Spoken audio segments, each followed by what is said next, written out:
This isn't your average business podcast, and he's not your average host. This is the James Altucher Show. Today on the James Altucher Show. So again, you write about so many creative business models, even in this environment. What strikes you right now as an interesting business model? What else is out there that you think is interesting for people to start? So like we have the hustle and then we have trends. And what trends does is we've hired a team of analysts and all we do is go out and like reverse engineer cool stuff and like do case studies. And we have all these data points that show like what we think is going to be popular. And it's freaking awesome. It's just like my own playground because I like to go out and angel invest in companies and this just tells me what to do. I love it. And so what trends do you see happening right now? Particularly, it's hard to really predict post-shutdown what's going to flourish and what's going to die in the next 12 months.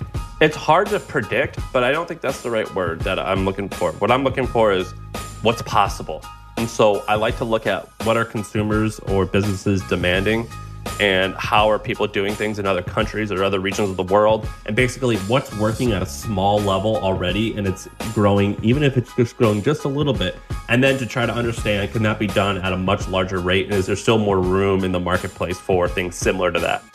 So what are people thinking? Yeah, I mean, it's my belief, and a lot of people don't like hearing this, but wherever there's tragedy, there's gold and opportunity. So I think that for the right-minded person, there's so much opportunity to pounce on right now. So what else? What's next? I'm just going to keep pounding you for what's next.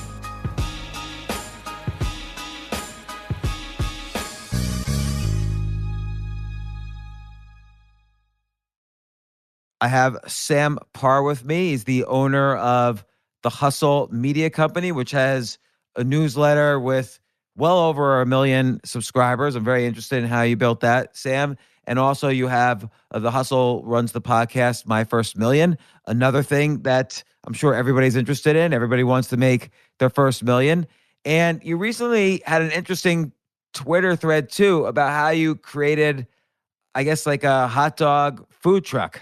And I'm interested in that, like, because I think I want to get to the Hustle newsletter because I think that's actually understanding the business model of that and how you built up your audience for that, I think is going to be a critical skill set, post this shutdown, lockdown, whatever you want to call it.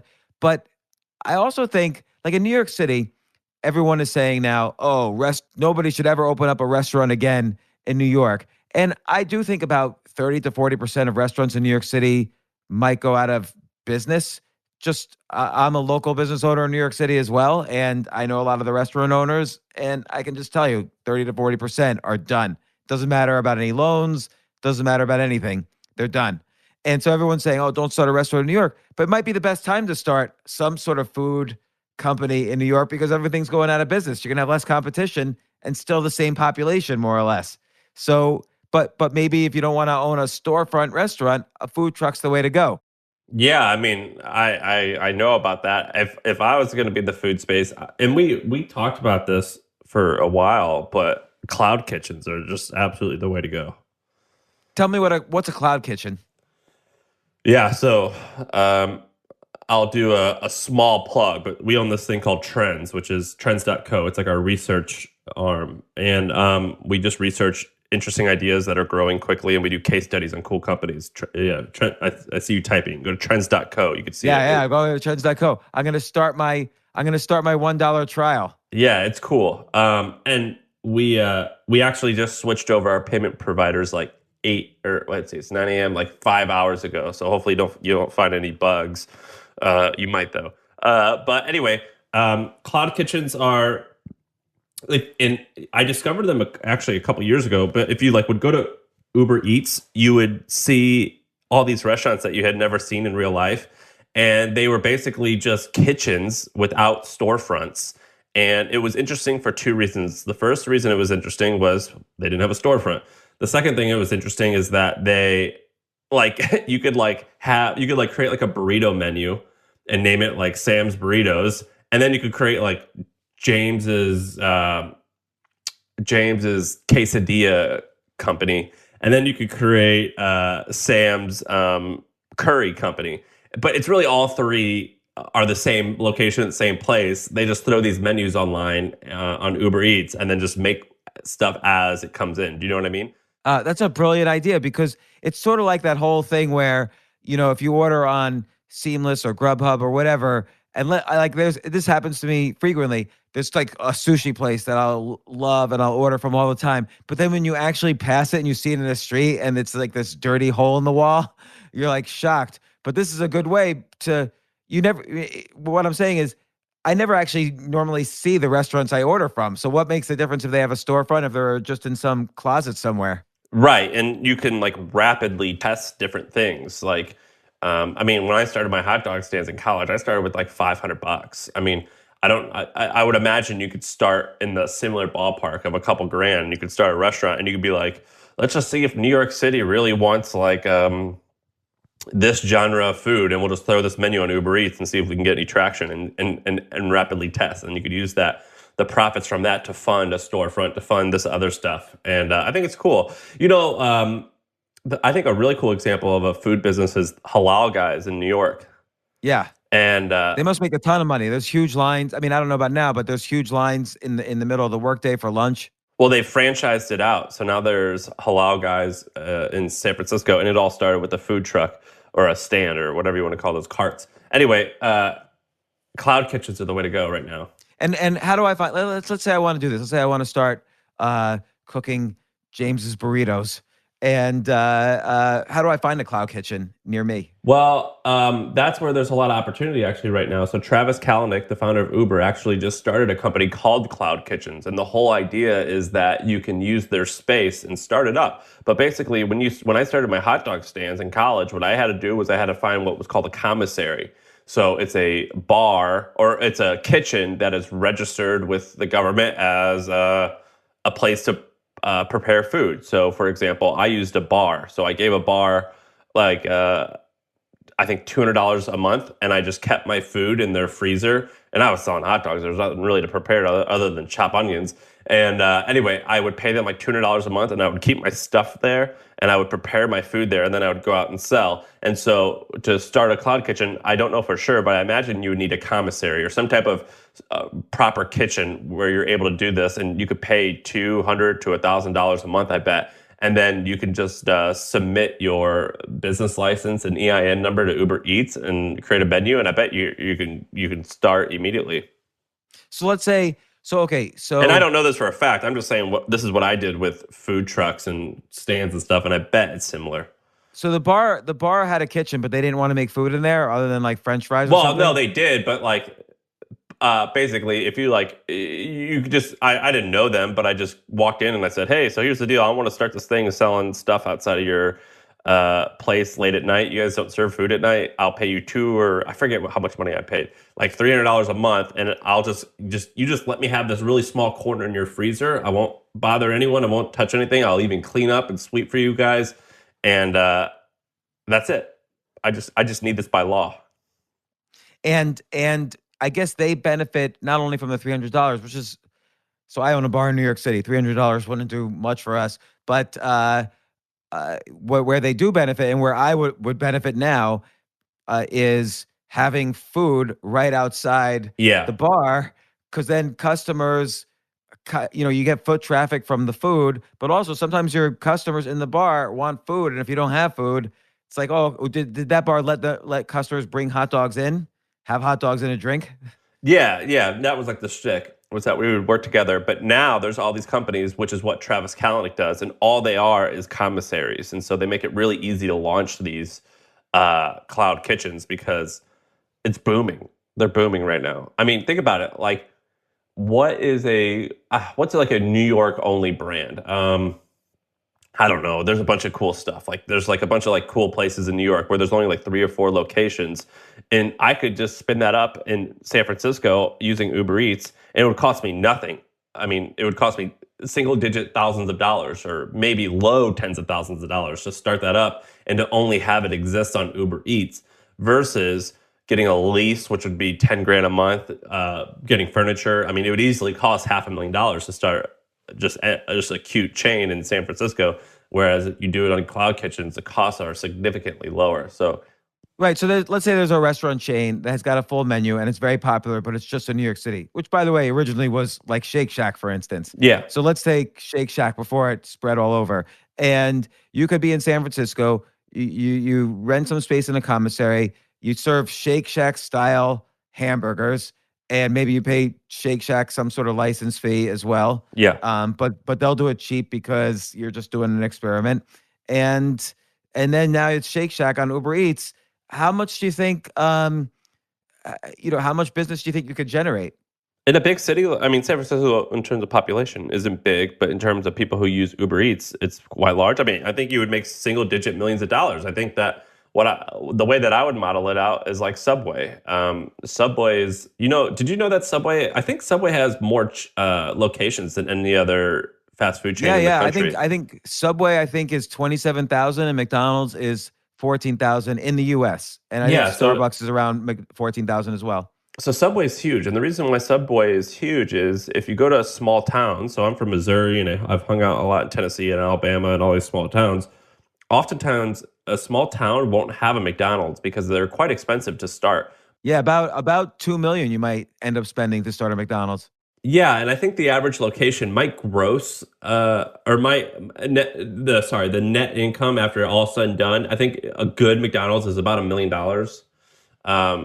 Maybe 800,000. I forget exactly. But anyway, a Subway, you could probably start a Subway with $250,000 or less because you only need 2 people at a time to work there, and you don't need a fryer, and you don't need a bunch of other stuff. And so if I was to do this, I would just look at kind of how Subway set it up, and I would just copy that because that's the way to go. Wait, in terms of setting up a restaurant or in setting up in terms of what expectations are that I can make? Yeah. Because the cost structure is probably more similar to a Subway than it is a big But minus the rent, right? Yeah. Minus the rent. Because the $250,000 that includes rent. Yeah, leasing a location. But in terms of opportunities right now, cloud kitchens. I think that's super interesting. I personally, I don't think I would want to do it as my main gig, but if I was interested in food and wanted to make money in food, that's what I would do. I think that's an enormous idea because think about movie theaters right now. A lot of people are saying movie theaters are going out of business. And by the way, I think AMC even is flirting with bankruptcy at the moment. Universal just released a movie, the sequel to another movie that I had never heard of. Universal released something like Trolls Without Borders, grossed $95 million in the past 3 weeks, going straight to on demand, and they got 80% of the cut, as opposed to with a movie theater where they probably would have grossed less money and only got 50% of the cut. And so AMC said to Universal, well, screw you, we're not going to run your movies anymore. Meanwhile, AMC is the one about to go bankrupt. But what if you take these movie theaters and turn them into 30 kitchens? It's interesting. I think that's going to happen with malls too. Yeah, you think malls will what do you think malls will turn into? My philosophy was to turn them into nursing homes. Oh yeah, that could be interesting. I've always wanted malls to turn into nursing homes. I'm super fascinated with what's going to happen to mall real estate. I've always thought that malls would be great schools or great nursing homes. But even schools are falling apart right now. So a mall is interesting because some of them are huge, right? So is it too big for a nursing home, or are you just assuming? I mean, we've got 70 million boomers they're all going to be old in the next 20 years. Dude, nursing homes are so expensive. Do you know what's a good nursing home cost? I mean, I'm thankful that I'm not in the situation where I have to worry about that at the moment. But a good nursing home could be $15,000, $20,000 a month. It's so expensive. Who pays for that usually? I don't fucking know. Because that's expensive rent. You can't, we were just discussing earlier, you can't spend that for a house. $15,000 a month in rent? What? How much is you pay more than $15,000 a month in rent? I do, but I'm in New York City. What? How big's your place? It's 3,000 square feet. In Manhattan? Yeah, in Upper West Side. And it's more than $15,000. Fucking A. I feel what would be the cap rate on that real estate? $15,000 would be if it's 5%. So that'd be what's the place worth then? If it's more than $15,000, would the place have to be worth $4 million? I would say this place, if it was for sale right now, would probably go for before the pandemic, I don't know about now, it would probably go for between 7 and 8 million. That's fucking crazy. Yeah. But that's why I would never own. For me, I think ownership is insane. For me, I can scale up or scale down year by year or sometimes even month by month. Like I used to just live in Airbnbs. So I could scale up or scale down just depending on how much money I made that month. And by the way, I'm I do plan on going broke again. I'm sort of known for going broke and bouncing I back. know. I'm gonna go broke again. So I just spend what I want. I like the apartment. I've got 5 kids, That's crazy. and sometimes they're all under one house. So, but yeah, but malls though are so big. You're gonna First off, you're right. Malls are gonna go into bankruptcy, and so you're probably gonna be able to buy some malls cheap. Man, I thought they were going to go into bankruptcy. Have you seen the REITs right now? Like the commercial REITs right now, they're still crushing. I don't understand how that could be because take New York City or take San Francisco. WeWork is probably the biggest renter in New York City and San Francisco, just in terms of like rent. I mean, if you own a building and WeWork owns or is renting 8 floors in that building, and then they just disappear, like they're not going to clean up before they go bankrupt. They're just going to disappear. What's that building owner going to do? He can't rent that space anytime soon, but they still have to pay all the loans back. So it seems, and that's just WeWork. There's other going to be other businesses are going to be scaling down because of new remote working, restaurant storefronts, clothing storefronts. These are all going to go empty. You can't rent a restaurant space in a building to a non-restaurant. It's got the kitchen. It's made to be a restaurant. So what are commercial REITs going to do? These real estate companies, they have to go. There has to be a financial crisis again after this financial crisis. Yeah, it's weird. And it doesn't make sense to me. I've pulled my money from the market. I feel like just a plebe. I'm just an idiot. I don't understand any of this. I don't know why it's working the way it is. Yeah, I mean, I don't think anyone does, but you probably, I think there's a lot of uncertainty right now. So I also have been not active at all because there's just too much uncertainty. The market's at the same level it was a few months ago when we were at full employment and the economy was growing. Now the economy's shrinking and there's like 20% unemployment or more. It's it's a lot different situation. But the flip side is there's all the stimulus, but we don't know where that stimulus is going to end up. But I like this kind of thinking though of like we know malls are in trouble. Like JCPenney just declared bankruptcy, Neiman Marcus just declared bankruptcy. So all these flagship stores of malls are sort of anchored by these flagships. And so we know malls are going to have problems, and there's probably going to be some malls that go out of business. And I don't know, you think it's possible to buy an obscure mall cheap, or they're still huge? Yeah, I think your perspective is skewed because you live in New York, but we just looked at real estate before this. I mean, I bet you could buy a mall in Missouri where I live for, I don't know how that would work. It would be complicated because you'd have to have probably a lot of improvements. I bet you could buy a mall for $3 million. Yeah, and so then if you figure each bed you're charging $180,000 a year for, and a mall can probably fit like 1,000 beds. That's that's it's interesting. $180 million. I know people in the nursing home business, and it's booming. Well, not right now with everyone getting sick. I mean, they're still paying, they're still making money, but it's like next to like a prison and a cruise ship is like nursing home is in terms of getting sick. It's like you're trapped in there. So not fun now, but historically it definitely is a money-making business. Yeah, and there's 72 million baby boomers alive right now in the US, and they're all going to be, elderly within the next few years. I mean, the baby boom is from 1946 to 1964. So even the people born in 1964, well, I guess they've got another 15 years before they start considering this. But people born in 1946, how old are they right now? They're 60. No, they're like 80 years old now. Yeah. Oh, no, they're like 75 years old. Can't add yet. Old enough to be in the ballpark. Yeah.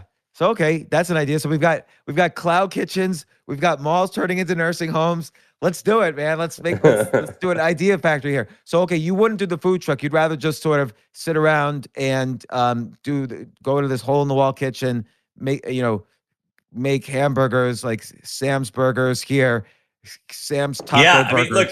So I've thought about this. So New York is actually a great case study.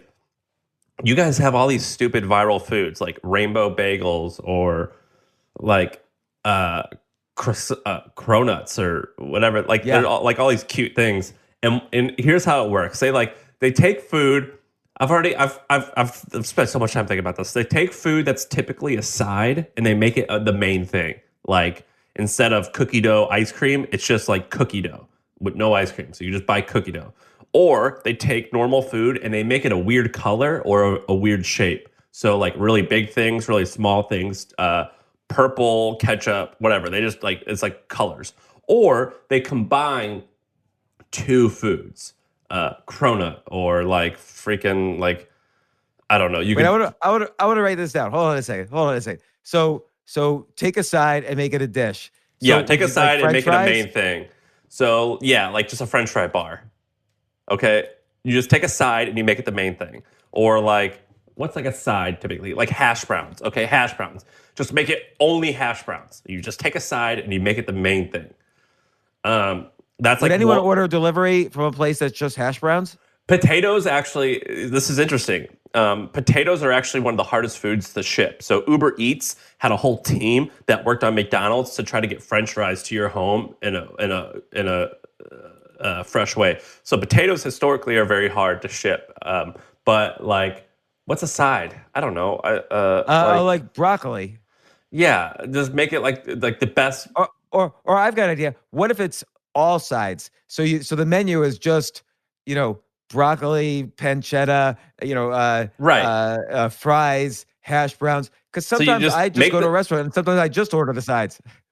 Yeah, so just the side has to be the main thing. The second thing is it has to be, or it doesn't have to be. This is like another angle is it's a normal food, or like cookie dough. That's what I said. So like instead of like chocolate chip cookie dough, just cookie dough. That's like your thing. The second thing is you take a normal food and you make it either a weird size or a weird shape. So like, for example, if you have like an ice cream place again, you just make it like the biggest cone there is, or if you have a bagel, you make it purple as opposed to like you guys in New York have like rainbow cookies or something. Is that like a thing? Rainbow cake? I don't know. I wouldn't know. That's like a thing. I eat like basically the same thing every day. And then what's the other one? And then you take two foods that seem a little bit weird and you just combine them. Melissa's Baked Goods. I forget the name of the company, but they do cupcakes, but they're really tiny and they're like $1. Yeah. So yes, I've been there. Okay, so you do one of those three things. There's actually a few more categories that I've written out, but so combine two foods. Is that like, let's say I made couscous tacos? Yeah, that's a shit combination, but you're on the right track. Why is that? I would eat that. Why is that a shit combination? Well, maybe it's not. I don't know. Like it could be. What's your favorite combo? What would you do? Like, I think they have to be two combos in the same category. So like Taco Bell, and if we're gonna talk about tacos, Mexican food, Taco Bell does this where it's all the same shit, but they just call it cuter names. So like if they like combine a taco and a quesadilla, like it's all just a tortilla, meat and cheese, but they like somehow call it like the Gordito Crunch or something like that. See, I like when you combine two ethnic foods. So like in New York, there's a lot of Cuban Chinese restaurants, and that's kind of this. And in San Francisco, there's a lot of quote unquote fusion, which is really like a mix of lots of we have like sushi burritos and things we're like Sushi Rito. That's actually a restaurant. It's called Sushi Rito.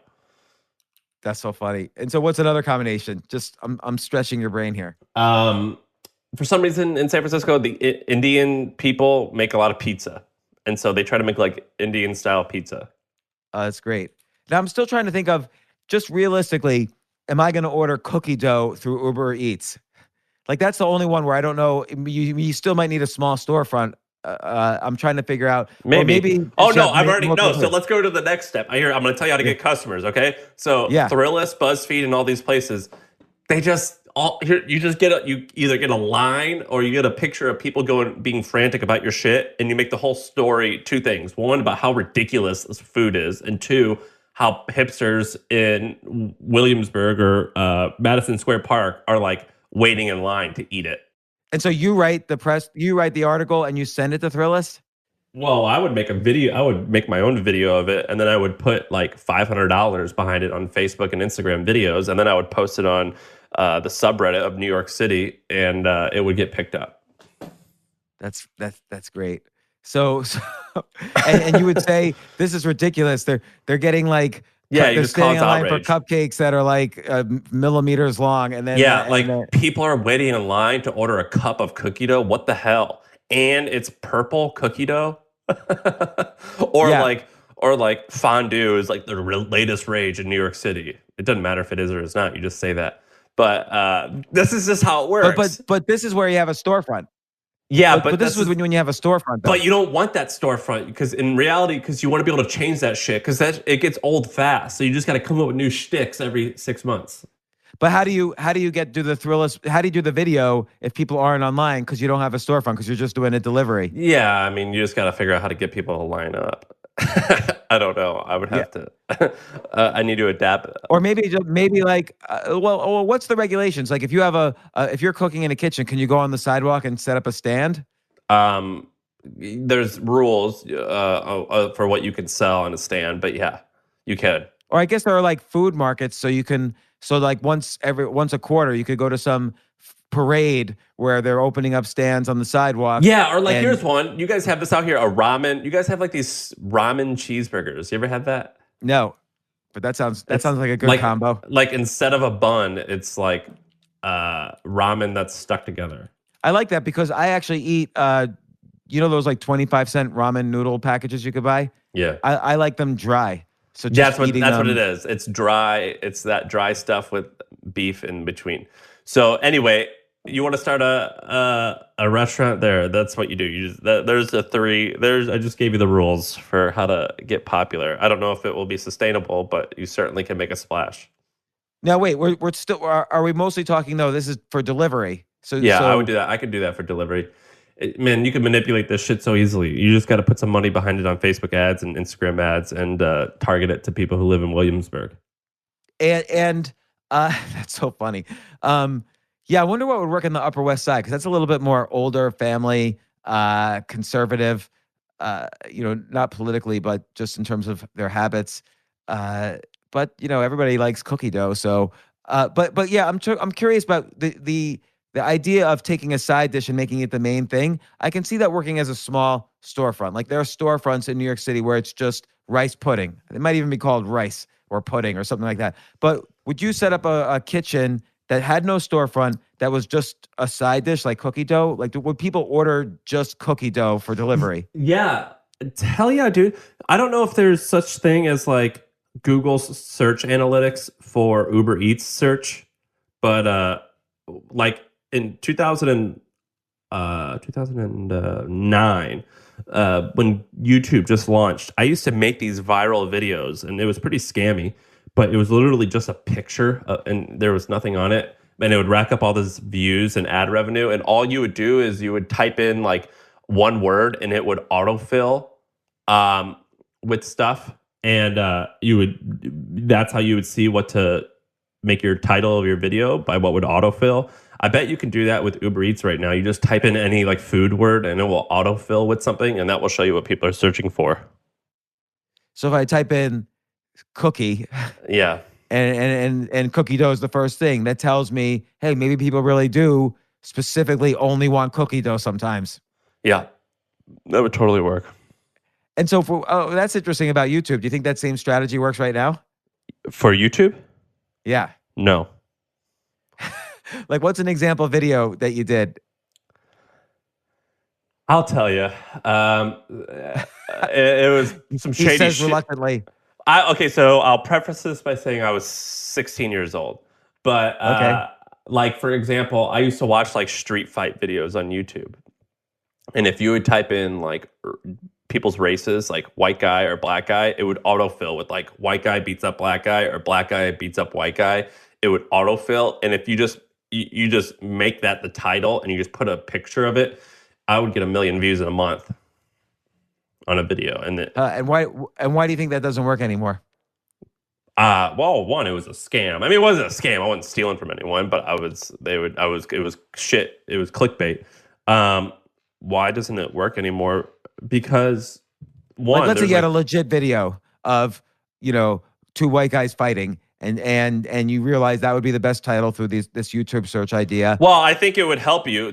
You could use that to help, but now, like back then, which wasn't even long ago, it was 10 years ago, there wasn't such thing as YouTube search analytics, and now you could definitely use that to rank. And there also weren't that many creators, so there was an oversupply, or there was huge demand but little supply, so I could game the system really easily. Now, there's a massive amount of supply and a massive amount of demand, so it's met a little bit easier. And also, people are smarter, so it's not easy to trick people into clicking into stuff, or it's not as easy. And what would you make when you were 16 years old on one video like that? Hundreds of dollars a month on ad revenue. Man, so you didn't need a paper route. Yeah, it made hundreds of dollars a month. So enough for a 16-year-old. And on the food truck, is there a lot of so later on you did a food truck. Are there a lot of regulations for setting No, up I did a food cart. I did a food stand. Yes, and that's actually a big. So you're asking about regulations. That's one of the distinctions. So there's two things. One, there's a difference between something that you step into and something that you are pull behind a car and you're outside of. So if you can step into something, that's one thing. If you can't step into it, that's a different thing. And there's a reason why there's hot dog stands, because by law, in I think 49 of the 50 states, you can only sell a Frankfurter, which is considered cased meat that is already cooked. And so you could typically only sell things that were pre-cooked, and you could eat them raw or heated up, and it would not make you sick either way. And that's why there's hot dog stands as opposed to cheesesteak stands. Like you need there's a different set of rules for selling cooked beef as there is for selling Frankfurters. And so I opened up a hot dog stand because that was the cheapest one. And so what? Just out of curiosity, what are you gaming now? What are you seeing as, other than malls turning into nursing homes, which I like that idea too. It might even be possible to, like, if a mall is in receivership, like if a mall company goes bankrupt, you might not even have to buy the mall. You could probably just like rent space or lease for a long period of time, or get seller financing from the courts just to get it off the books from the bankrupt company. But anyway, what other things? What are you looking into gaming right now? I don't game anything. I mean, I definitely was like a hacker, and first of all, everything I do is legitimate. Now, in order to create, I think, sustainable wealth and large amounts of wealth, it's definitely much easier if you just do everything legitimately and build a brand that people love and actually trust and like, because then you could create anything or sell anything. So I try not to game anything. The hustle. But it doesn't sound like you were gaming the hot dog stand. I mean, that was no, all, I wasn't gaming it. I mean, I was taking advantage of opportunity. So so long as gaming doesn't mean illegal and it means creating shit that people actually like, but I'm just playing a game to win, then yes, I did. Now, with the hustle, with email, like, we built this big 8-figure company, that's not big, but meaningful sized, and it's going to be, I think we'll do hundreds of millions of dollars in revenue, and it started with email, so that we definitely gained that. I mean, you're associated with a company that has made potentially billions of dollars, and it started with email as well, and so a lot of people are shocked by that email can be that big. And so we definitely, in the sense of like... Email could be huge. We gamed email in the sense of like we built this large thing off of the back of email. Well, how did you... So, okay, describe the hustle. It's kind of a business entrepreneurial newsletter. By the way, you interviewed me the day we launched the hustle. I don't know if you know that, but you did. That's so funny. I'm losing my memory. I'm over the age of 50 now, so I'm totally losing my memory. When did you launch it? We turned 4 years old, like a few days ago. So 4 years ago, it started. So I had a company that I sold for a very, very small amount of money. And then I started a conference called HustleCon. And in order to make the conference popular, I created a newsletter. And I was like, this content thing is kind of cool. Let's pursue that, see what's going on there. And I would just blog like crazy. I would write like 2 or 3 blog posts a day. and it started getting some traction. But I realized that creating a blog and making money off a blog is really, really hard because you got to get traffic from Facebook every day, and it's quite challenging. And so we go, well, this newsletter works for HustleCon, our event. What if we just only did that? And so that's what we did. Was we said, let's just create news and information, but deliver it only through email. And the way that we got our first maybe 250,000 subscribers in a year was I would use that like popular viral-y content that I wrote on our blog, and that is why you covered us, is because we did some controversial and wild things for our blog. And how did you make the shift? How did you translate them over to subscribing for your email newsletter? Like, did you offer any kind of giveaway or? No, not at first. At first, it was strictly the content was great. I mean, it was good content. I learned how to write well. I knew how to write in a way where people would read something and they'd be like, "Oh, wow, this is a little bit different than what I've been scrolling through all day." And I got really good at writing pop-ups. So the pop-up that would show up, I'm a self-taught copywriter, so I learned how to grab people's attention and to get them to fall down the slippery slope of like, what is this website that I'm on? This is kind of cool. What is going on here? And so I got really good at just writing. It was just all through the written word that we would get let's say 1 million people a month to our website, and we would convert 5% of them to become email subscribers. So that's about 50,000. You do that for a few months, and it starts adding up. Yeah, how many subscribers do you have right now for the free? Say it again. How many subscribers for your basic newsletter do you have right now? For the hustle, we have Yeah. Closer to 2 million than 1 million at this point. Oh, that's great. Congratulations. And then I guess what are the best ways you find to monetize it? So the plan all along was twofold. Was one, let's monetize. So we built this advertising sales team, and we built our own technology. Like, there's no such thing as like an email ad network. I mean, there's a couple people that are trying to do it, but there's nothing significant. And so we built our own email advertising network, and we built our own technology to advertise in the email. But the plan all along was, let's create profits through advertising in the email, and let's use all those products or profits to create more products to launch to our list. And so that's where Trends came in. So we launched Trends maybe 8 months ago, and that's a paid subscription. And I'm going to launch more and more products to them. Do you do affiliate deals, or it's just mostly? Because I would imagine with affiliate deals, you don't have to launch your own products. You could take 50% of products you throw people to. Correct. And we did do that when we first started. I'm more interested in launching and owning the brands because I find that to be more exciting. The model that I basically ripped off completely was SoftBank. I don't know if you know this, but SoftBank started as a PC magazine of Japan, and they also owned a conference, and that conference is now called CES in Las Vegas. Oh yeah. They bought into that. And anyway, what Masa's son, the founder, the guy who we read about now in the news because he's kind of a wild man, he would see which advertisements were doing best in his publication, and then he would launch those companies. He would either invest in them or launch them, and that's what I want to do. That's interesting. So you have advertisers, and if they keep on advertising, that tells you they're doing well. And what would you do? Approach them about investing?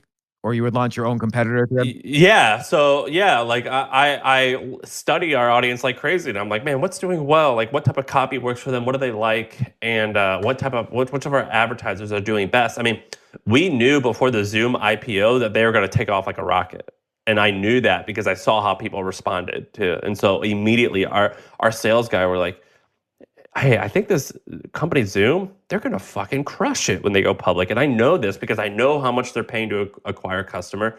I know how our audience is reacting to it. I see what's going on behind the scenes.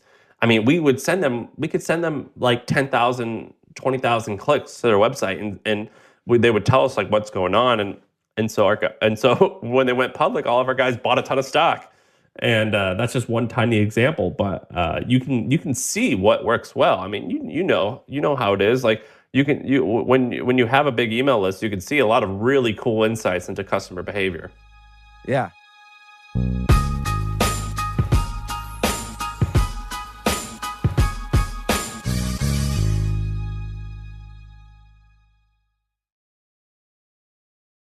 you always write about interesting topics in the hustle. And there's one thing I saw recently on your website or it was just recently, which is again, there's always these interesting ideas that makes me think, but the minor celebrity exchange or app or whatever that is like an interesting idea. Yeah, so we have we had a bigger team, but now we pretty much just have 2 guys, and they just spend all day finding cool stories to write about. And they just find that shit every single day. They're total news nerds, and they love this.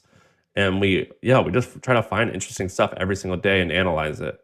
Yeah, that's an odd idea because it's true. Like there's a lot more minor celebrities than there are Brad Pitts. And if you're a small business and you want a minor celebrity to like I was surprised even Gilbert Gottfried, he's been a comedian for like 60 years. Even he was on there. And if you're a business and you have like Gilbert Gottfried saying, "Oh, I always eat these, sushi Ritos," that's not a bad kind of exchange. Yeah, that's what people. Are you referring to Cameo? Was that the one we talked about? I forget the name of it. It's in one. But I think I know what you're talking about. I think it was called Cameo. Yeah, I got my best man at my wedding got Gilbert Gottfried to send me a video telling me like I'm lame or something like that, and yeah, it's awesome. I love that. I love that service. What are so I've used it for other things or I just use it for pranks. I just will like have like my wife's favorite reality TV show host like tell her that she's awesome or something like that. And how much does that guy make by doing this? You can see the prices. Him, I paid $200. Yeah, it's actually Wow. that's like the greatest way to see which celebrities are broke is by how much they charge. Wow, so that really moves the needle for him. Like he'll do that. Well, like how do they? If I pay, let's say I said, James, I'll pay you $50 for a 2-minute video. No. Actually, if I said I'm gonna have 100 people request a 2-minute video from you, how much money would I have to pay you per video to make it interesting to you? I don't know. Actually, so 5,000. Okay, well then that just shows how much money you have. That's like if I don't know. Or maybe it just shows that I'm lazy. Well, if you're broke, you're going to be willing to do that shit for $50. It just shows you have options. Yeah, that's funny. So again, you write about so many different interesting like business models and like creative business models even in this environment. What strikes you right now, other than what we just talked about with food and nursing homes? What strikes you right now as an interesting business model? By the way, I do think information products are the best business model. So the hustle is the best business model of all. But what else is out there that you think is interesting for people to start? So like we have the hustle and then we have trends. And what trends does is we've hired a team of analysts and all we do is go out and like reverse engineer cool stuff and like do case studies. And we have all these data points that show like what we think is going to be popular. And it's freaking awesome. It's just like my own playground because I like to go out and angel invest in companies. And this just tells me what to do. And I love it. And so what trends do you see happening right now, particularly I mean, it's sort of hard to see for sure, other than like basic stuff like commercial real estate's going to fall apart. It's hard to really predict post shutdown what's going to flourish and what's going to die in the next 12 months. It's hard to predict, but I don't think that's the right word that I'm looking for. What I'm looking for is what's possible. And so I like to look at what are consumers or businesses demanding and how are people doing things in other countries or other regions of the world. And basically what's working at a small level already and it's growing, even if it's just growing just a little bit. And then to try to understand, can that be done at a much larger rate? And is there still more room in the marketplace for things similar to that? So I'll give you examples. Something that is near and dear to my heart is news. I think that in the next 10 years, I think there's going to be a massive amount of new companies that are giving news to young-ish people, and they're going to charge money for it. I think that since the launch of the internet, it's been weird to pay for information like news, and I think that's going to change significantly. I'm incredibly bullish on small local newspapers, and I think that they're going to thrive in the next 10 years, and I think there's going to be a lot of new companies that are exploiting and pouncing on that opportunity. So I'm fascinated by that. I like to look at how the Chinese and the Japanese monetize news, and it's amazing. They do it so much better than Americans, and I think that How do they do it? subscription. In Japan, I mean, there's multiple companies. Japan and China, there are multiple companies that charge you money for news, and they also have advertising, and young people find it normal to pay for that. And I think that that's going to be common in America, actually. I think that this whole Trump fake news thing, I don't care what side of the aisle you fall in, I think that everyone agrees that it's kind of weird that like it's easy to trick people into believing stuff, and young people's bullshit detector is quite high. And one of the best ways to circumvent someone's bullshit detector is not to bullshit. And if you can do that effectively, you can charge money for your information. And I think that that's going to happen a lot. I agree with you, and I'm interested in your thoughts on this. Like, I was looking at an article the other day on one of the, let's say, the top 3 news websites out there, and the headline said, CDC chief says highly likely that a second wave will be far more dangerous than the first wave. And so I'm like, okay, they got me. I clicked on that, and the only quote from the CDC chief was, there is a possibility that if coronavirus comes back in a second wave, it might intersect with the flu, making it more complex to diagnose. That was the line, which they then translated, there is a possibility to, it's highly likely. So and this was a major, well-known, A+ brand news site, and it was just clearly they were lying. Yeah, and it's annoying. And it's easy. Look, I've done it before. I know you and I both know how the game works. It's easy to get people to do shit online just to steal a little bit of their attention. But I just think that the average consumer is incredibly sophisticated. I think that a lot of creators kind of like dumb stuff down for people, and I don't think that that's the right way to go. I think that the average person is really, really, really smart when it comes to like internet tricks.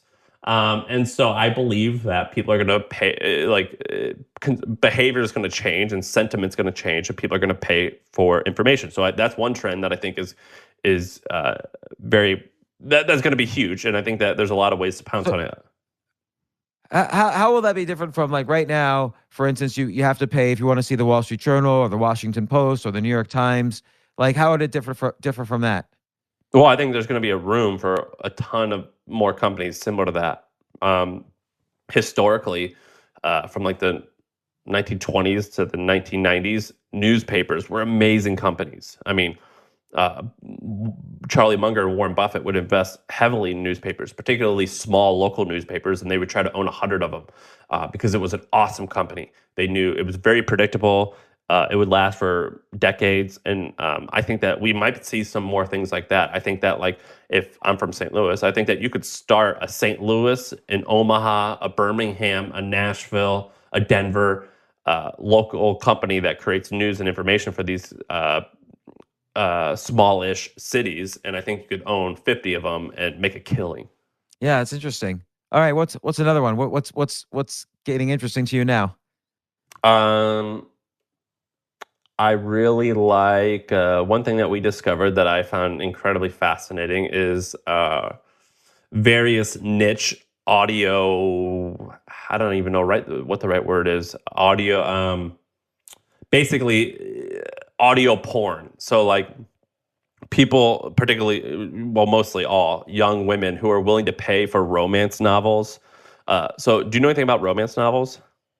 Not really, no. Man, it's a crazy popular category. It might be the most popular category. It might have the most liquidity in the marketplace on Amazon books. So I do believe that. I do know that's the extent of my knowledge about romance novels. Yeah, so like most people just know it by seeing Fabio on the cover of a book at the grocery store at the checkout aisle.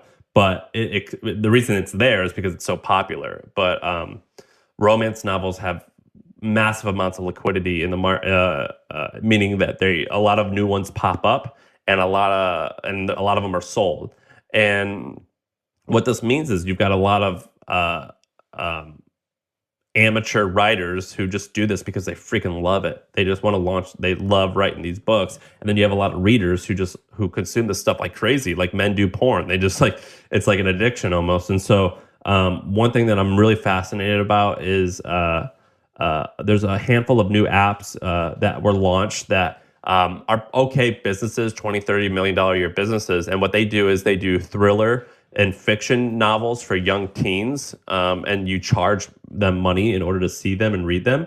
And I think that what's going to happen is audio romance novels. I call it audio porn. It's not actually porn, but I don't know how you define porn, but romance novels in the form of audio, that could take off like a rocket. And I actually invested in a company that did something similar, and they ended up closing the company down because they pivoted the business and went a different route. But there's still a lot of room in that market for someone to pounce on that. I think that's going to explode.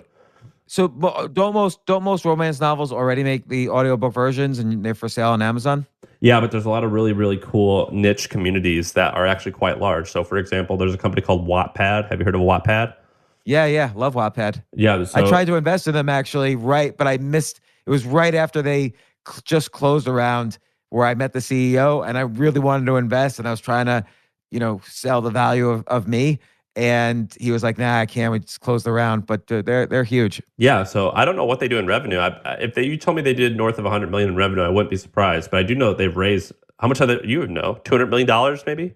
Yeah, I mean, when I met them like 6 years ago, so at the time they had an $80 million valuation, so they're much bigger now. I don't know where they're at now. Yeah, so Wattpad's a good example. If I remember correctly, I believe a lot of their highest grossing authors so first of all, we should explain what Wattpad is. Wattpad is I don't know, how do you describe it? Like a community driven story site? Yeah, so by the way, both myself and my daughter have written on Wattpad. It's basically you could write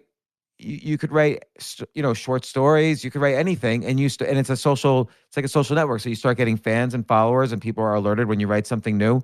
So it's just like it's almost like fanfiction.net. You could write fan fiction, or you could just write your own stories, and you build up like a social network. You build up followers and connections and so on. Yeah, so it's like a social network for writing. And some of their most popular categories are romance novels. And so what I love to do is I love to look at these websites that have communities, so like Reddit, Wattpad, things like that.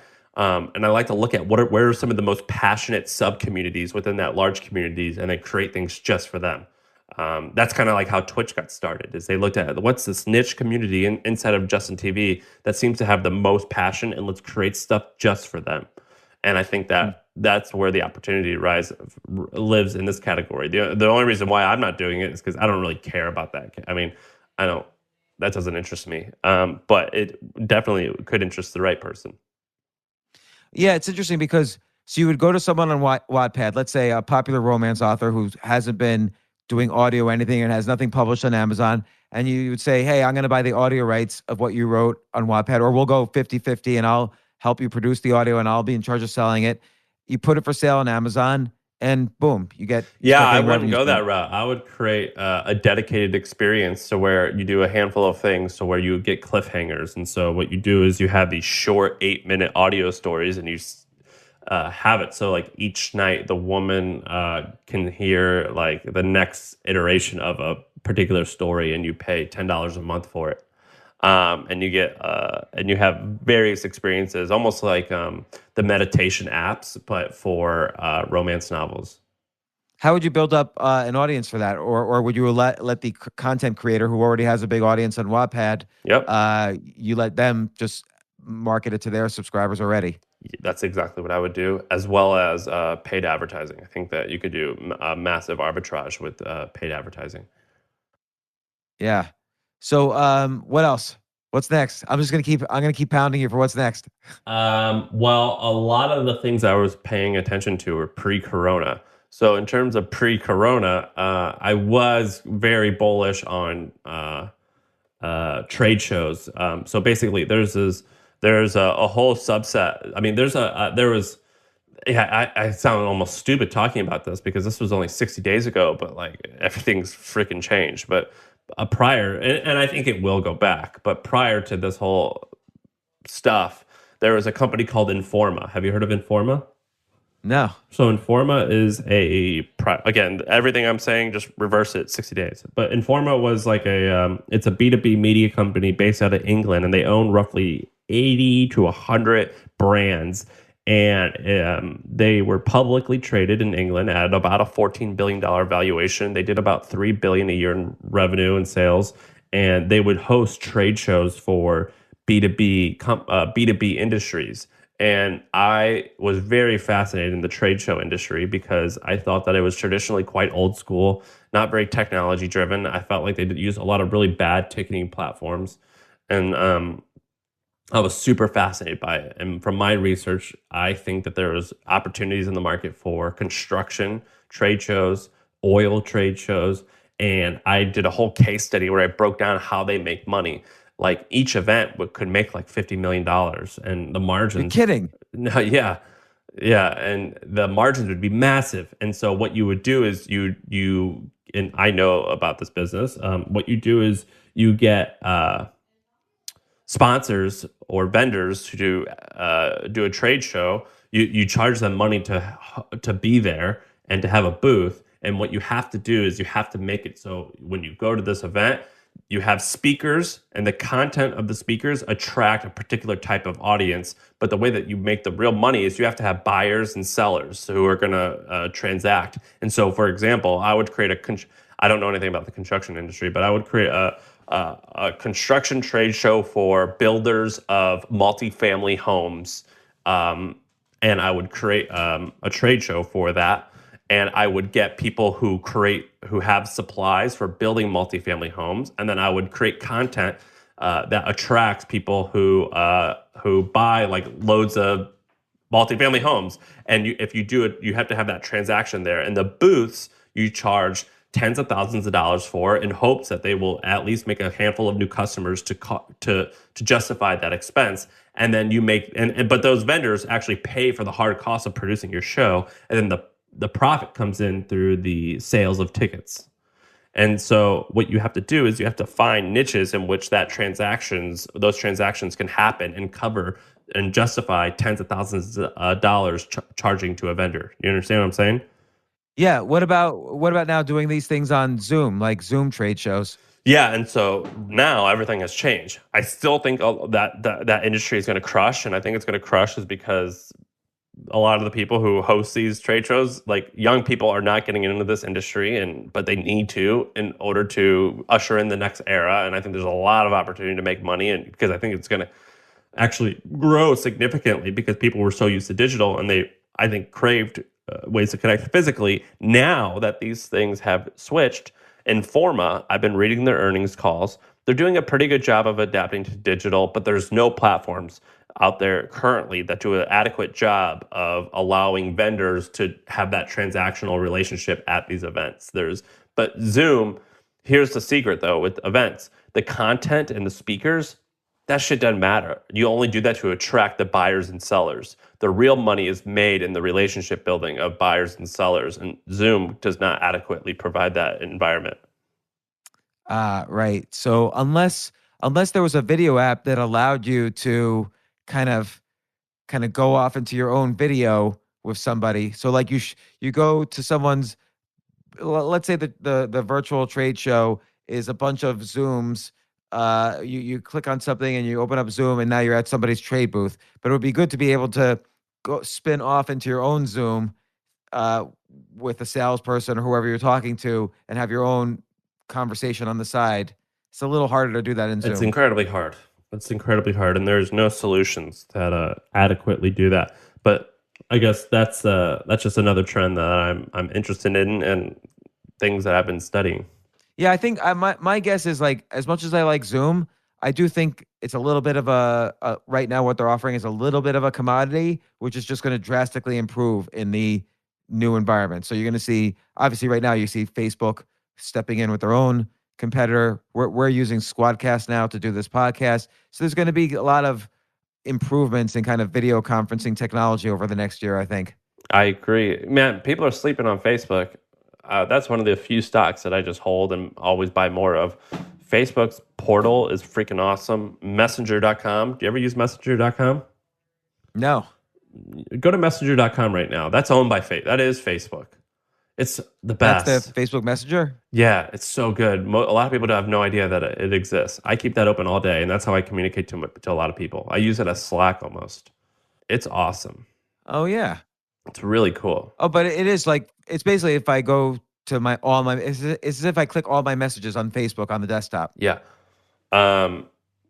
And so the joke amongst my family and friends is if they want to talk to me, they have to use Facebook. I don't really text. I only Facebook. Let me ask you a question. Like, I get messages now. This is what's really confusing to me. For 30 years, I'm an email guy, but now I get messages on email, text, Facebook, WhatsApp, Instagram, TikTok, LinkedIn, Yeah, it and sucks. probably other platforms. Is there any kind of mega mail application out there? No, it sucks. I mean, look. Text message, Facebook Messenger, Facebook, Superhuman, phone call. No, there's so many freaking messages. I hate it. I don't know if there's a mega thing. I don't want that mega thing though. Why? Because I miss messages all the time. Yeah, I don't. I'd rather. That's not the solution to my problem. The solution to my problem is just don't talk to me. It's not.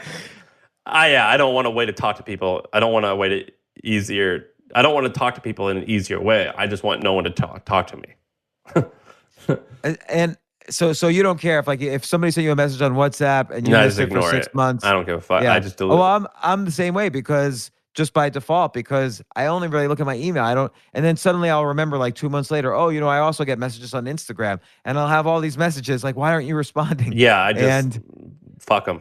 Like yeah, I look like an asshole, but I just don't care. You just like people are always talking about inbox zero and how much it stresses them. It's so easy. You just do select all and delete. Yeah, I haven't done that because most of my emails are left unread. So I have over 300,000 unread emails. Oh my God. It gives me a nightmare. But then I use it as a database. Like I'll say, oh, who is this guy? And I'm able to see back through 10 years of email or 15 years of email. Oh, I got a message once before, or there was somebody mentioned him once before. So it's a good database for me but I just deleted it all. You have a better memory than me though. So I have a hard time remembering everybody. Yeah, no, I just delete them all. My philosophy is if it's important, they'll email me 2 or 3 times.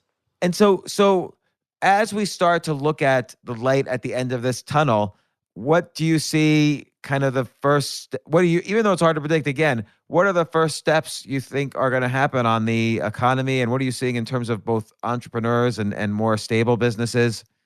What are people thinking? Well, in terms of the economy, I stay away from that because I'm just too simple-minded. I don't understand that stuff. Yeah, so not the economy, but the economy is these businesses that we're talking about. Like that's the economy, really. Yeah, I mean, it's my belief, and a lot of people don't like hearing this, but wherever there's tragedy and bad stuff, there's gold and opportunity. So I think that for the right-minded person, there's just so much opportunity to pounce on right now. I think that I always call them B and C cities, which are actually the cities I prefer, like the Nashvilles of the world, the Austin, Texases of the world. They're going to just thrive. And we were talking about it. So I think like the first step is I think that like hundreds of thousands of people in San Francisco and New York are just going to be like, I'm out, and they're going to leave. Yeah. I agree with that. That's going to happen a lot. That's going to happen. I think it will happen probably more. I don't know. Will it happen more in New York than San Francisco? San Francisco only has 10% of the people that New York has. But yeah, let's compare notes. Like literally the last 4 people I've spoken to have all told me they're going to move out of New York. Yeah, I was going to say like New York has like a buzz that you can't get anywhere that people like. San Francisco doesn't have that buzz necessarily, but it has, I think, a higher density of people specifically interested in technology. But New York doesn't have as much of a homeless problem and doesn't have as much as a crime problem. But both are incredibly high taxed, so yeah, I think a lot of people are going to leave both those places. And so how do you benefit? What does that make you think? Well, probably real estate in these B and C cities. Yeah, I mean, real estate. I think I'm canceling. I have 2 offices, one in Austin, Texas, and one in San Francisco. Most of our employees I'm canceling my lease in San Francisco. So my landlord, if you're listening, you're going to be out $15,000 a month. I mean, we're not renewing. So if you're a commercial real estate owner in San Francisco, I think you should be flipping out a little bit. So potentially real estate in these other places, but I think those markets really will never suffer on real estate. Like it's not like I do think New York City prices are going to go down 20 to 30%. Absolutely, they're going to guess. suffer. They're absolutely going to suffer. Why are you going to? You're rich, so you're different. But if you're a 21-year-old, why are you going to move to New York or San Francisco out of college and rent? No, I agree. New York City and San Francisco, I think 30% at least fall in real estate prices. But Nashville is what I'm saying. Oh yeah, or Austin, or Miami. Those places are so cheap comparatively. You know, it's kind of funny. Whenever I lived in Nashville for 5 years, I stay in Austin a lot because we have our main office at this point is there. They all complain. They go, "Oh, it's so expensive. Traffic's so bad." It's so not. It's so not bad.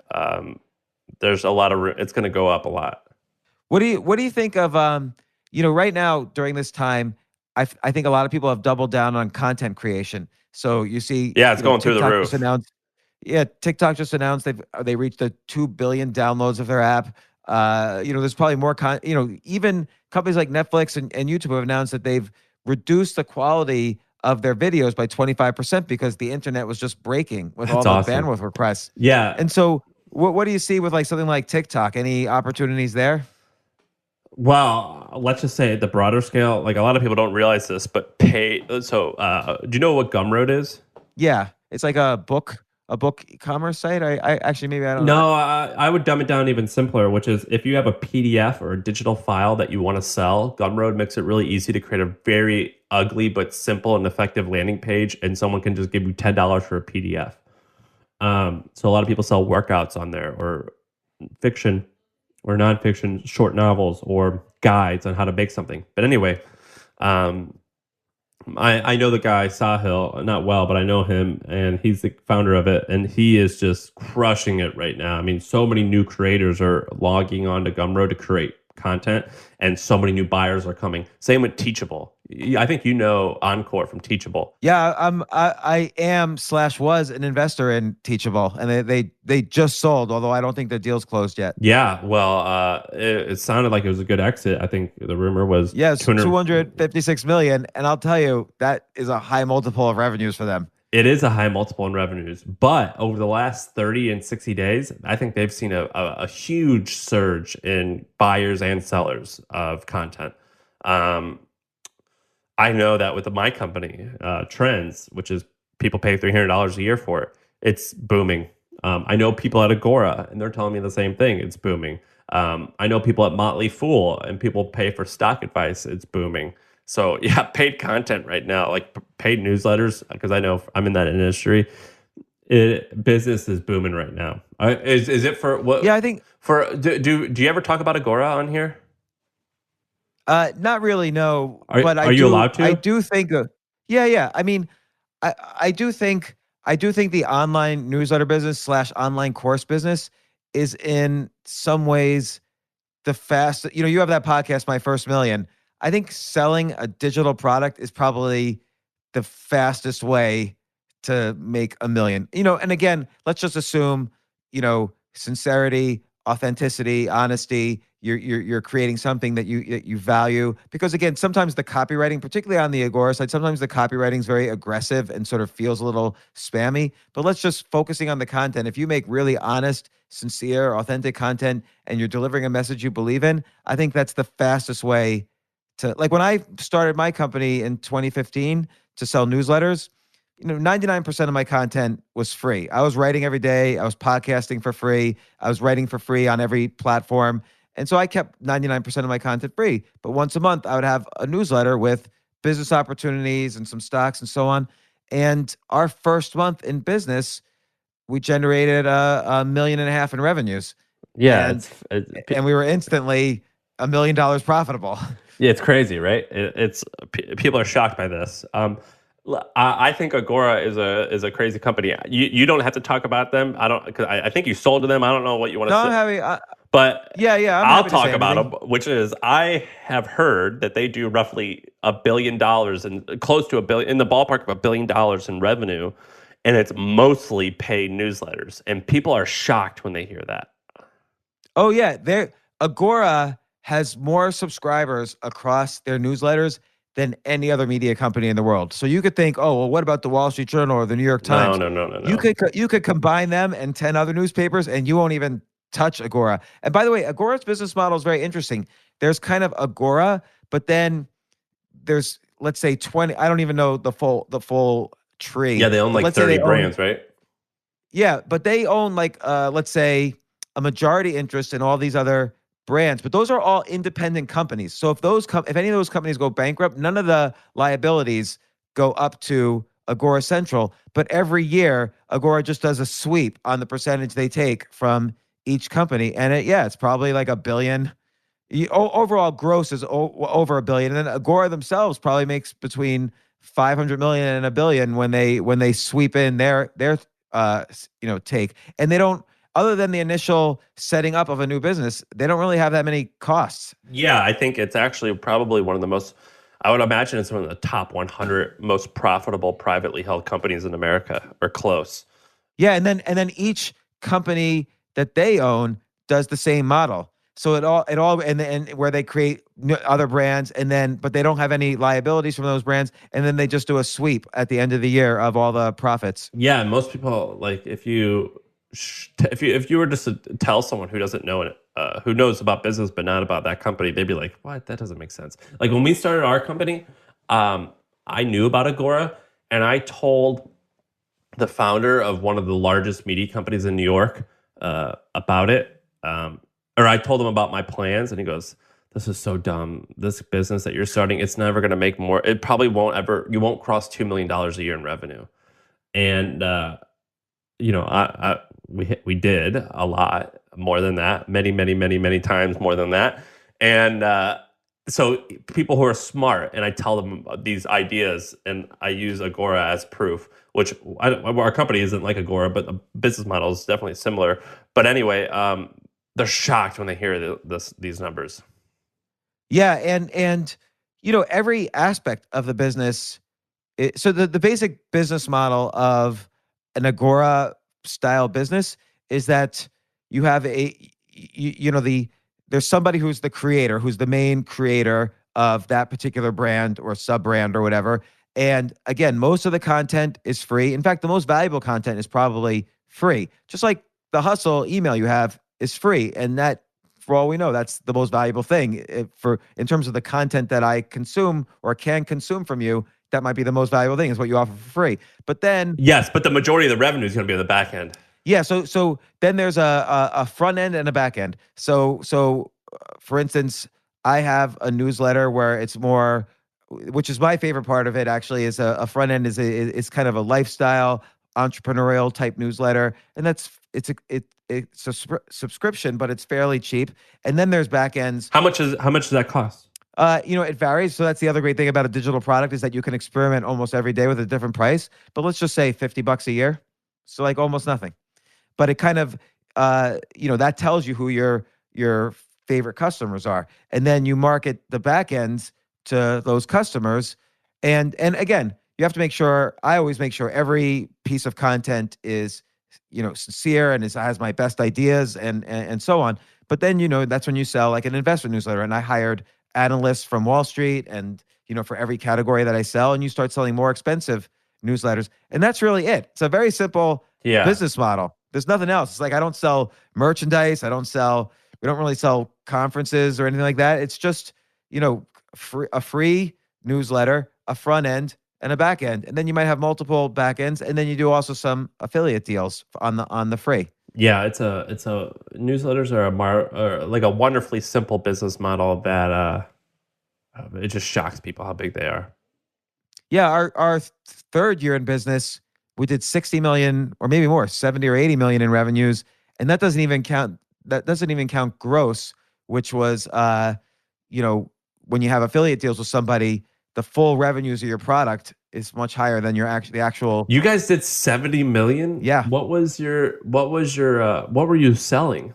Lots of things. I had like 10 back ends. I had who was writing them? How big was your team?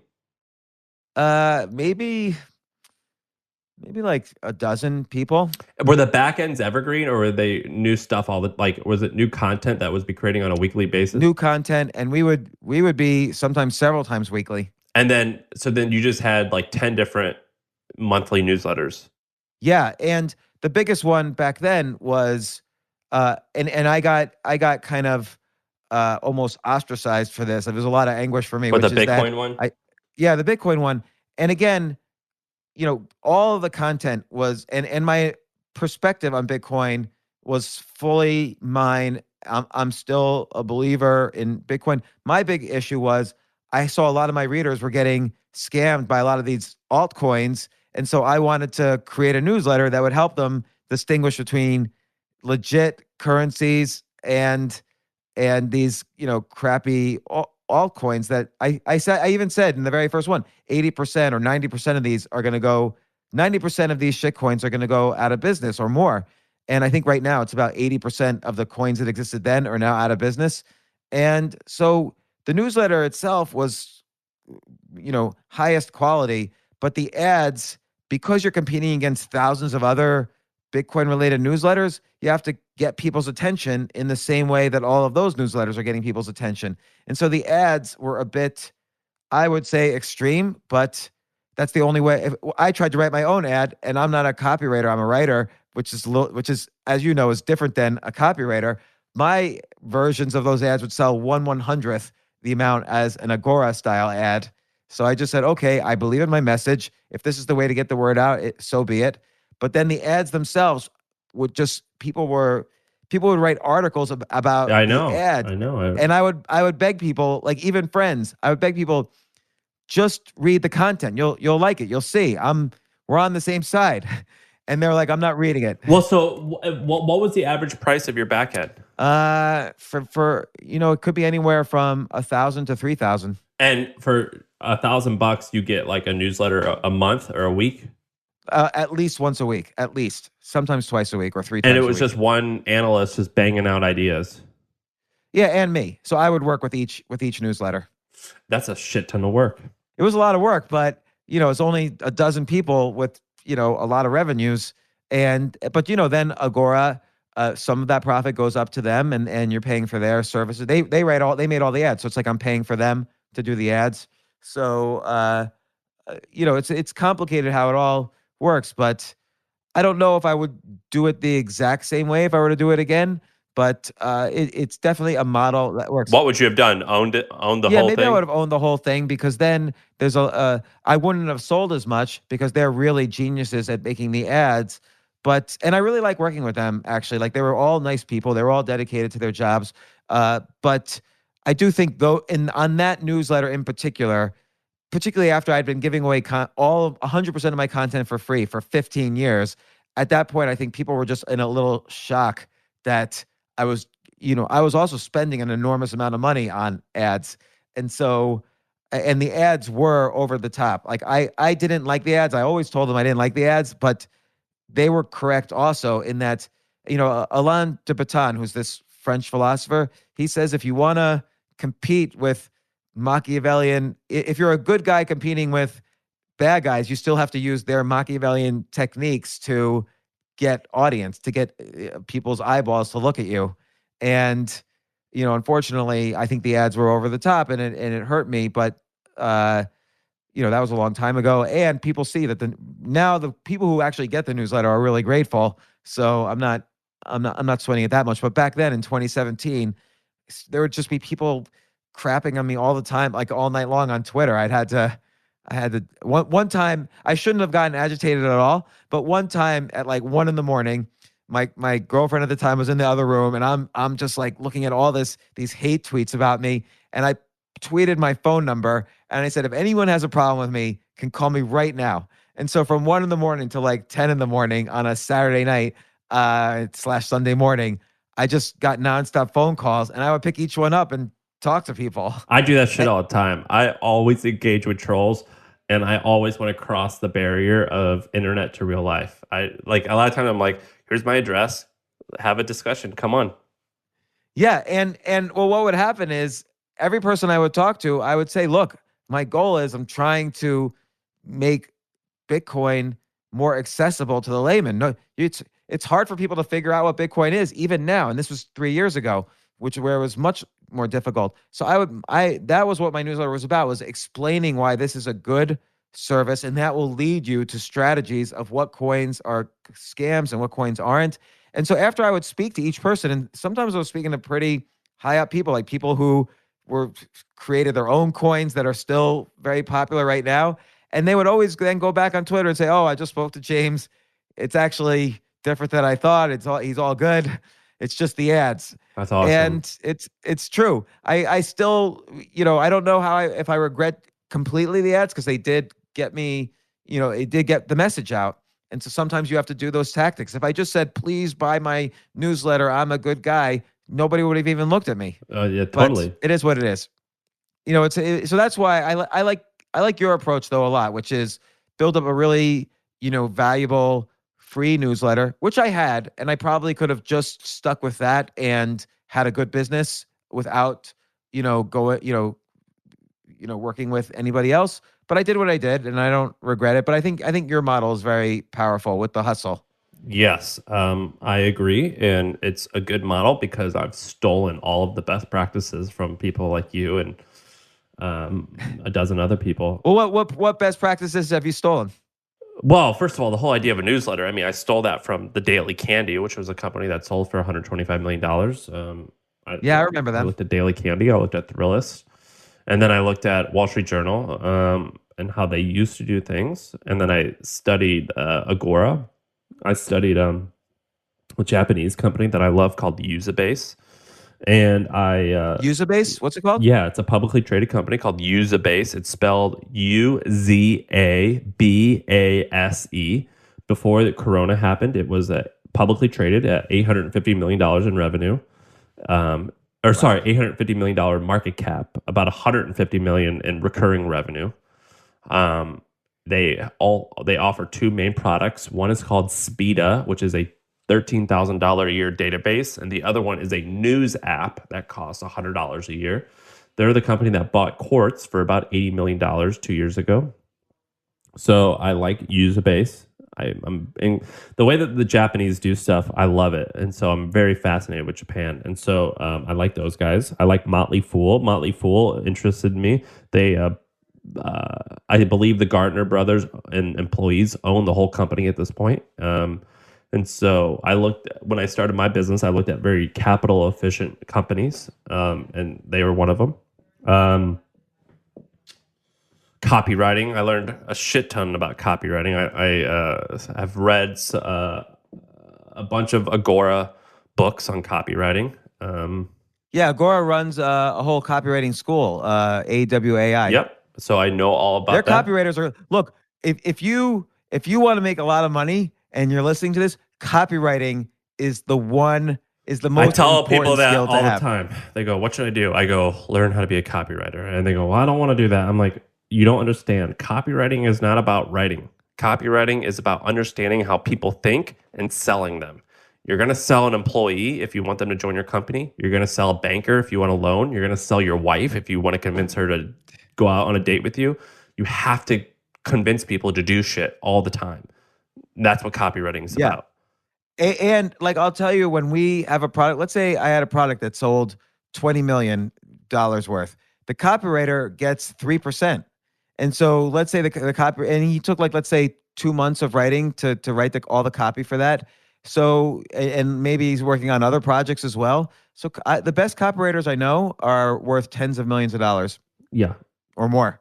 Hundreds of millions of dollars. Yeah, I mean, so from like a high level of just like the skill set of copywriting, it's pretty much just persuasion. But from a hard skill set perspective, it's like the easiest way to make money. But I'm a self-taught copywriter, so that's kind of what I come from. So copywriting is so important. So I looked at a lot of copywriters. And then the guy who changed my life was Ted Turner. Guy started CNN, so I stole a shit ton from what he did. What's a couple things from there?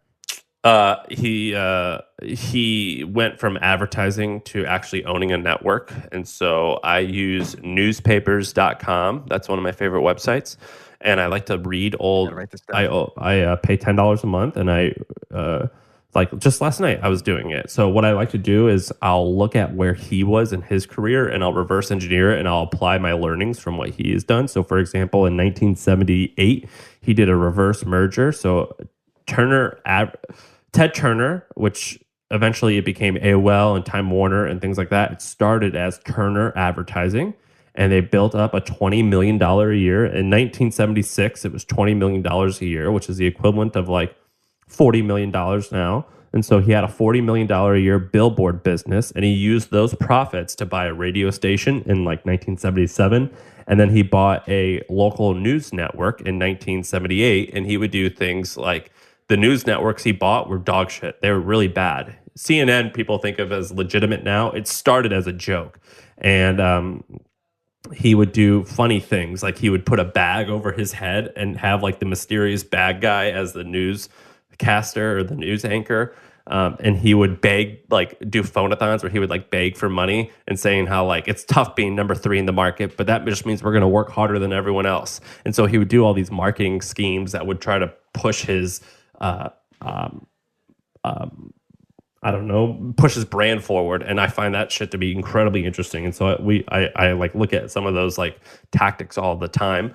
In terms of operating the company, I have stolen a ton from Ted Turner. So he was kind of a wild man who was a little bit manic, and he was not an operator, but he was pretty brilliant when it came to product creation and marketing. And I think I'm definitely similar to that. So I've hired a president of my company to kind of run the day-to-day. And that I stole that from Ted Turner. I'll tell you, with Ted Turner, I love how he took a local Atlanta station, TBS, and he is the first person to take a local station. This was right after HBO started doing it on a national level, but HBO wasn't a local station. Turner did the same thing HBO did. He sent his signal to a tower, which then via satellite broadcast all over the country. Yeah, this is the first local station that actually broadcast all over the country. I believe he had to fight the Supreme Court in order to do that. So he had a. Oh, I didn't know that. I think I'm not an expert on this particular part, but for some reason it was illegal to like it kind of like if you were the one who owned the satellite that would beam it and get access, there had to be some like barrier, like basically. Basically the way it worked was only a few people had access to the satellites that could beam it, and he was like, no, that's bullshit, we should all be able to do that. And he had it was originally against the law for him to do that, and so he had a fight to change the law. And so he's like, yeah, see, now I can have my own satellite. And so that he was the guy who made that possible. Oh, I didn't know that. Yeah, it's interesting because I sort of think local TV now should follow in a weird way his model, which is every local affiliate has an audience, but they're local, but they can all be mini Netflixes. So they can all transmit, and make their own app and make it, sell it through the Apple TV store or. Yes, this is what I was talking about earlier. I think that's why this type of shit, I think is going to get more popular. Yeah, I do as well. I think, you can imagine exchanges where people upload television shows, even a few minutes or long form, short form. And then in each market, I'm actually invested in a company that does this. Who? Each market can kind of it's called Syncback, SYNCBAK. SBTV.com is they're still in alpha, but they're creating essentially an exchange for local in each market. The local stations. It makes total sense. Shows. Do you have like a vacation home, or do you like go to any small towns? No. Okay, so are you from a small town? No. Okay, so I'm born here. So you maybe can't understand this, but maybe you can. But if I go to Grand Junction, Colorado, which is a town that has maybe 200,000 people, and like you think like Grand Junction, Colorado, who cares about Grand Junction, Colorado? It's small, it's not that big. It's not that big. Like, well, you know who cares about it, and they care about it a ton. It's the people who live in Grand Junction, Colorado. And if I create a video series only about Grand Junction, Colorado, you better bet that like 40% of that 100,000 people are going to want to see that thing. And so that's the great thing about local news is that the engagement is ultra high, because if I have a news program and all I do is talk about the local residents, likely everyone is going to either see themselves or the people they know on that show. And so the engagement is going to be through the roof, and you could charge money for that. Yeah. Well, Sam, I thank you for spending so much time. You've downloaded an enormous amount of knowledge on us here. all these great ideas, great business models. I hope you come on again. Maybe after the shutdown's over, you come on again and tell us what you see is happening in terms of the trends and so on. Yeah. But I highly recommend the Hustle newsletter. Always so many ideas that make me think. While we were talking, I subscribed to Trends, so I'm gonna check that out. Oh, cool. Well, let's do. I'm gonna write this down. We'll do a code for your listeners. So like we'll do like a 20% off thing. So if you type in, what code do you want to do? Like James? Yeah. Okay, we'll do James. So if you type in the word James, you'll get a special discount. We'll make it a surprise what the discount is, but just use the code James. Okay, trends.co/James or trends.co, and then there's just discount code James. The second one. So just go to the normal website, and you can just type. Your listeners are smart; they'll figure it out. Excellent, and you should have me on your My First Million podcast. I have some fun stories. We should do it. We record every Monday and Wednesday, so in the next 2 or 3 weeks, we'll get you on. Yeah, excellent. All right, Sam Parr, founder of The Hustle, which I highly recommend. Thanks so much for giving us all this great knowledge, all these fantastic business models. And Sam, once again, Sam Parr, thanks for coming on the show. Thank you.